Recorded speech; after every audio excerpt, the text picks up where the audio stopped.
सभापति महोदय, मैं बागान श्रमिकों के संबंध में कुछ कहना चाहता हूँ।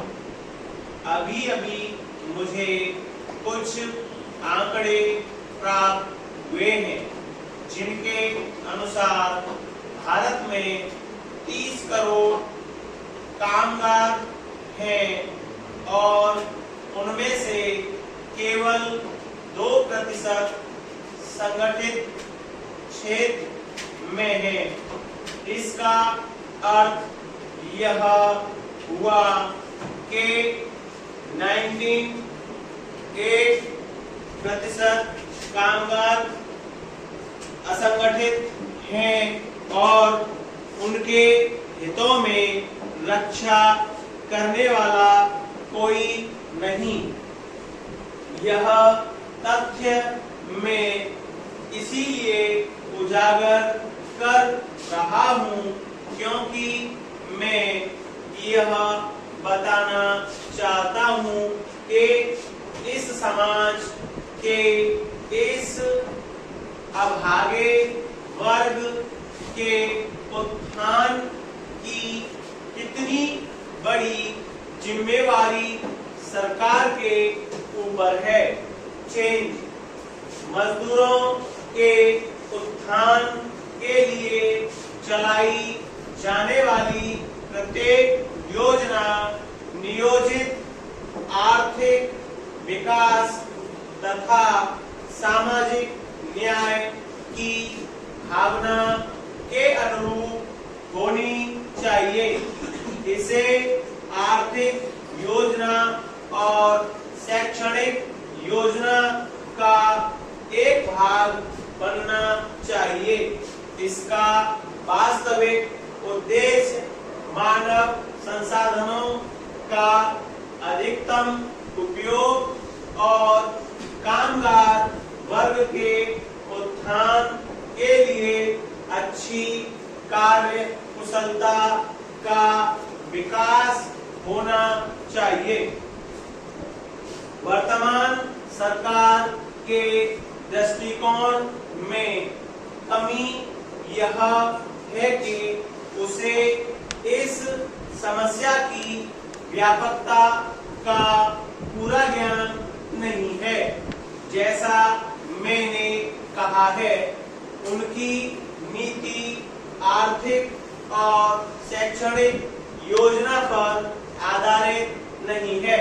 चेंज बागान मजदूरों की एक या दो समस्याओं की मैं विशेष रूप से चर्चा करना चाहूँगा, क्योंकि केरल राज्य में और विशेषकर मेरे चुनाव क्षेत्र में, जो कि बागानों और बागान मजदूरों के लिए काफी प्रसिद्ध है, वहां पर इस पिस रहे वर्ग की समस्याएं बहुत गंभीर हैं।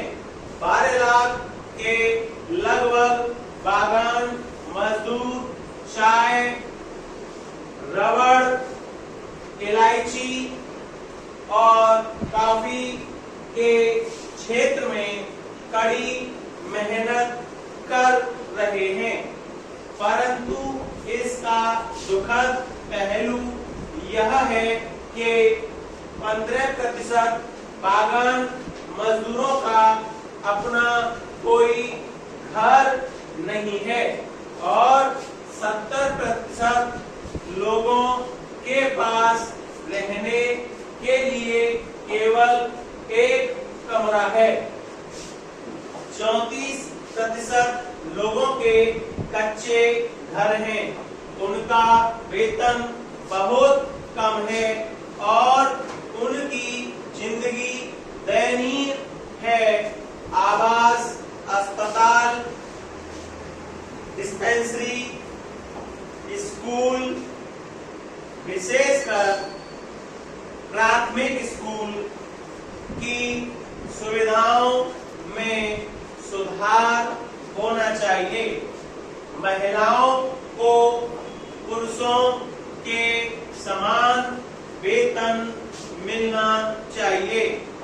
लाभकारी हस्तकलाओं जैसे कि सिलाई, बुनाई, टोकरी बनाने इत्यादि के प्रशिक्षण का समुचित प्रबंध किया जाना चाहिए ताकि कामकाजी महिलाएं फालतू समय का सदुपयोग कर सकें। मनोरंजन की सुविधाओं का भी उचित प्रबंध होना चाहिए। मेरा कहने का तात्पर्य यह है कि इस व्यापक असंगठित क्षेत्र में दिखावटी परिवर्तनों से कुछ नहीं होगा। इसके लिए सारे ढांचे में महत्वपूर्ण परिवर्तन करने पड़ेंगे और सारे देश में मजदूरों की बेहतरी के लिए क्रांतिकारी कदम उठाने पड़ेंगे। स्टॉप।